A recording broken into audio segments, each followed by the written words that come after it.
ایک شخص غصے میں امام علی علیہ السلام کی خدمت میں حاضر ہوا اور اپنا سر پیٹ پیٹ کے کہنے لگا، یا علی، کل مجھے بہت بڑا نقصان ہو گیا، مجھے بتائیں میرے اس نقصان سے اللہ کو کیا ملا، کیوں اللہ نے میرا نقصان کیا؟ بس یہ کہنا تھا تو امام علی علیہ السلام نے اپنی نظروں کو اٹھایا اور کہا، اے شخص، کس نے کہا کہ تمہارا نقصان تمہارے خالق نے کیا؟ کسی کا برا کرنا، کسی کا نقصان کرنا اللہ کے قانون میں نہیں۔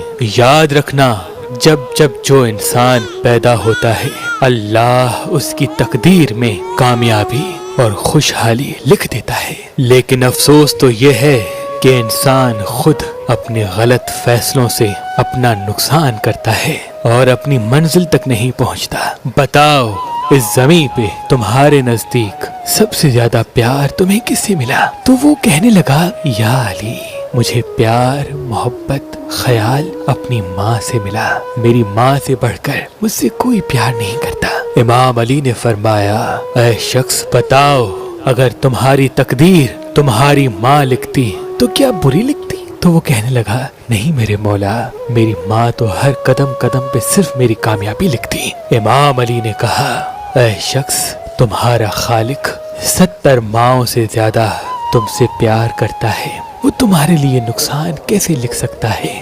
دیکھو اس دنیا کو جہاں قدم قدم پہ صرف فساد، نقصان، شر ملتا ہے، اگر اللہ انسان کو خود مختار نہیں بناتا تو کیا تمہیں لگتا ہے کہ وہ خود اپنے ہاتھوں سے اپنی ہی زمین کو ایسا کرتا؟ سوچو، اللہ نے ایک دن رکھا جس کو قیامت کہتے ہیں، اگر ہر گناہ ثواب انسان سے اللہ ہی کرواتا تو پھر روز محشر کا حساب و کتاب کیوں رکھا؟ بتاؤ۔ وہ شرمسار ہونے لگا۔ امام علی نے فرمایا، قیامت کے دن حساب کتاب اس ترازو میں تولا جائے گا کہ جب تمہاری خالق نے تمہیں اتنی نعمتیں دی، تمہاری تقدیر میں تمہاری منزل لکھی، تو تم نے اپنا ہی نقصان کیوں کیا؟ تو تم نے اپنی خواہشات کے پیچھے بھاگ بھاگ کے دوسروں پہ ظلم کیوں کیا؟ اسی ظلم کا حساب کتاب ہوگا۔ تقدیر میں ہر انسان کامیاب ہے، لیکن انسان کی غلط فیصلے انسان کی کامیابی نصیب ہونے نہیں دیتے۔ اے شخص، تمہارا نقصان تمہاری تقدیر میں نہیں تھا، بلکہ تمہارے غلط فیصلوں کی وجہ سے تمہیں یہ نقصان نصیب ہوا۔